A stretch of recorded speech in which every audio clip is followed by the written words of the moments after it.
You gotta do that. Get to my phone. Get to my phone. Breaking news is emerging inside the NFL, and it's centered on a rookie quarterback who was supposed to be a project, a fifth-round pick player that the league thought could be tucked away quietly. Instead, Shedeur Sanders has turned the entire endorsement world upside down. Nike is now preparing what sources describe as a record-breaking extension that could make Sanders the highest-paid rookie endorser in history. I give to them. Some warm, some didn't, but I was like, okay, this is just my little appreciation gift to them. Because they don't be having a lot in stock. The story didn't stop at the draft or Nike's gamble. It exploded the moment fans got their hands on his jersey. Within just weeks of his preseason debut, Shedeur Sanders moved an unbelievable $250 million worth of jerseys. Think about that. For a second, a quarterback drafted 144th overall, someone the league thought would fade quietly into the background, outsold entire classes of rookies combined. For Sanders, the numbers were life-changing. His rookie contract with the Cleveland Browns was worth just $4.6 million spread over 4 years. That's a respectable payday for a mid-round pick, but nothing historic. But his cut from the jersey sales, $14 million, more than triple his rookie salary before he had even played a single regular season snap. And here's the kicker. This wasn't a random fluke. This wasn't just fans jumping on hype. This was the direct result of a revolutionary move built into his contract. While most rookies sign standard deals and wait for sponsors to come calling, Sanders had already positioned himself differently. The sales were only the visible tip of something much bigger, because behind those numbers was a clause so unusual, so groundbreaking, that it sent shockwaves through NFL front offices. And it's this clause that explains why Sanders' draft slide happened, why Nike doubled down, and why executives across the league are suddenly nervous. And that brings us to the prime equity clause, the deal that could change the NFL forever. I'm a massive Shedeur Sanders fan. I'm a massive fan of what Deion Sanders has done at Colorado. I have a Shedeur Sanders jersey in my closet. Most rookies enter the NFL with almost no power. They sign the standard contract, collect their paycheck, and hope endorsements trickle in later. But Shedeur Sanders, he broke the mold before he even stepped on the field. Hidden inside his rookie deal was a groundbreaking feature that insiders call the prime equity clause. This wasn't just a small bonus. It was a structural shift in how athletes could be treated. Instead of being locked into the role of an employee, Sanders secured something much bigger, a direct percentage of all revenue tied to his name, image, and likeness. Jerseys, merchandise, sponsorships, digital content, even behind-the-scenes features. If his name was attached to it, Shedeur got a cut. And that's why those $250 million in jersey sales mattered so much. Because under this clause, Sanders pocketed $14 million in profit, more than his entire rookie contract just from jerseys alone. It was proof of concept.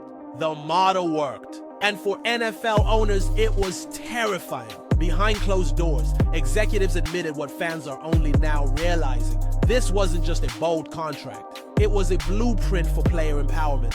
If Sanders could negotiate this as a fifth-round pick, what's stopping the next wave of stars? First-rounders, Heisman winners, generational talents from demanding the same. And that fear may explain why Sanders slid all the way to the fifth round in the first place. Scouts whispered about bad body language. Anonymous insiders claimed he was too focused on brand.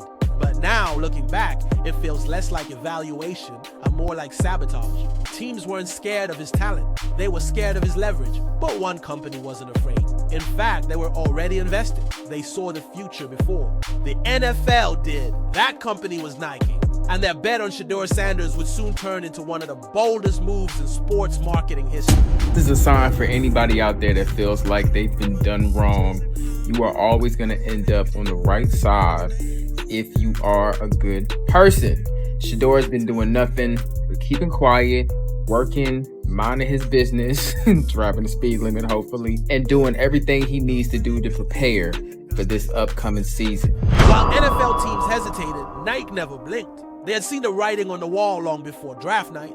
Back in 2024, when Sanders was still at Colorado lighting up defenses on Saturdays, Nike made a move that stunned college football. They signed him as their first ever NIL football athlete. This wasn't a simple throw a logo on a jersey type of deal.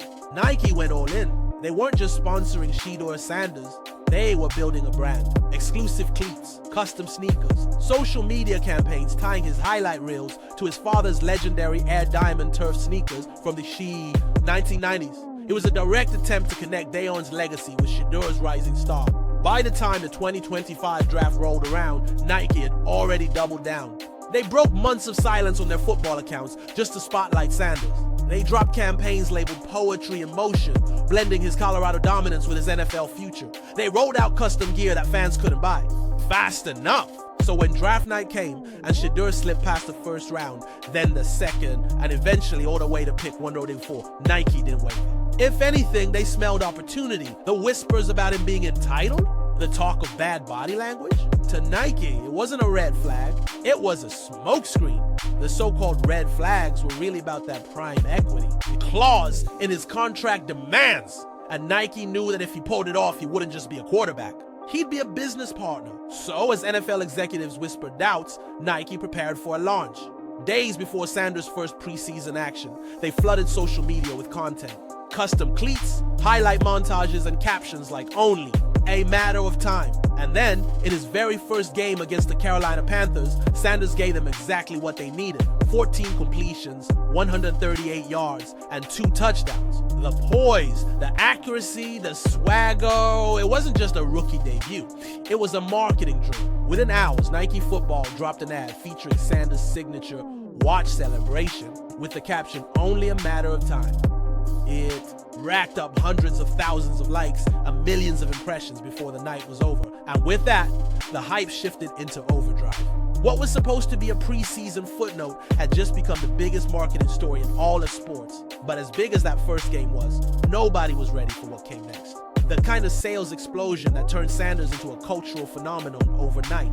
Shedeur was fantastic last night. I'm rooting for him to succeed in the NFL, but this is a little too much here, right? This is just a little too much. Last night after the game, Nike drops an ad, "Only a matter of time," with the caption, "When you get your opportunity, create your next one." I get what they're doing. They probably hit their social media impressions and engagement goals last night because this went off. But the bottom line is, save this for when he wins a regular season game. This is the kind of stuff why people don't like Shedeur. It's not Shedeur himself. He's a good kid. He's a good role model. He's a good quarterback. But people trying to boost him up like this for a preseason start is why we have issues and why people want to see him fail. The Carolina game wasn't just a debut, it was ignition. In a league where most rookies fade into the background during preseason, Shedeur Sanders grabbed the spotlight and refused to let go. 2 touchdowns, 138 yards, and flawless confidence. Not bad for a quarterback everyone claimed was a project.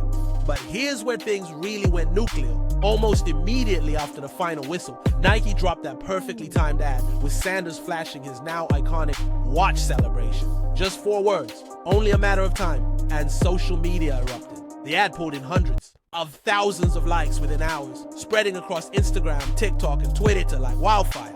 Fans didn't just watch, they bought. Jersey sales spiked so hard the numbers didn't look real. By the end of that week, Sanders had achieved what no rookie quarterback in history had done. He triggered $250 million in merchandise sales before even starting a regular season game. And this wasn't just jerseys. Nike rolled out an entire Sanders branded line to capitalize on the momentum. Graphic tees priced from $30 to $50. Authentic Browns jerseys pushing $175. Limited edition sneakers selling for $200. Billboards in major cities, including a Times Square takeover with Sanders frozen mid-celebration. The strategy was clear. Nike wasn't selling a rookie. They were selling a movement. Sanders wasn't just an athlete, they positioned him as a cultural icon. And thanks to the prime equity clause, Sanders wasn't just a face on the billboard. He was a partner. Every sale, every product drop, every viral ad, he got a piece of it. The scale of the response shook the NFL. What should have been a preseason headline turned into a global business story. And with that success came something Sanders had faced before, but never at this level. Backlash. Because while fans were buying in, critics were lining up, ready to tear him down. The clause is called prime equity. This clause gives Sanders a percentage of revenue generated from merchandise, sponsorships, and promotions linked to his name and likeness. That's what I said. It wasn't that his character was stupid. They was trying He's so smart. Yeah, that's why he got picked so far back, because apparently his agents wanted this clause in the contract. Shedeur Sanders isn't just playing football. He's rewriting the rulebook of what it means to be a rookie in the NFL.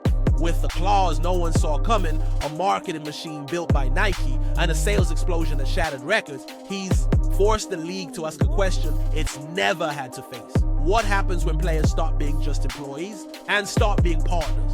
For fans, Sanders is a symbol of possibility. For executives, he's a threat to the old order. And for Nike, he's the centerpiece of a $1 billion bet on the future. But the truth is, none of it matters if he can't win games. Jerseys sell, ads go viral, sneaker lines can launch. But in the NFL, the only thing that silences critics is victory. Every snap Sanders takes this season is bigger than a pass or a touchdown. It's a referendum on whether this new model of athlete empowerment works, or whether the league will shut the door before others can follow. If he succeeds, Sanders won't just be remembered as a quarterback. He'll be remembered as the blueprint, the player who cracked the system and changed the business of sports forever. If it fails, the establishment will use his story as proof that rookies should never be trusted with this kind of leverage either. Hey, the stakes are massive. Shedeur Sanders isn't just carrying the ball for the Cleveland Browns, he's carrying the weight of a new era in sports, where players fight not just for wins, but for power, equity, and control over their own future.